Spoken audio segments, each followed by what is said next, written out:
Nitwa Nikwigize Eri. Nkaba niga mu mwaka wa 5, nkaba nabaye wa 2. Rero nifuza kubandanya ishure ariko nta bikoresho mfise.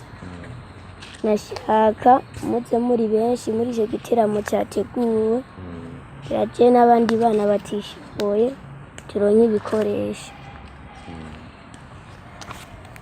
Uyu Eli ari mu bandi bana benshi bafise ibibazo byo kubura amakaye eka n'ibindi bintu byose byankenegwa.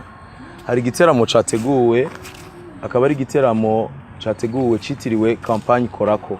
Na wewe urashobora gukorwa ko n'uyu mwana afise ubwenge ariko abuze ibikoresho, ukitabira ico giteramo kugira nawe ushobore gufasha abandi bana nk'uyu Eli bashobore kuronka ibikoresho. Isango ni itariki 7 ukwezi kw'icenda 2018 mu kigo NDANGAMICO C'ABAFARANSA. Muntu wese wumva ufise umutima, muntu wese uzi neza yuko ataco watanze kugira wige ushobore kuronka ubumenyi bwose ufise utera imbere, nawe urashobora gufasha abana b'igihugu nk'abaye.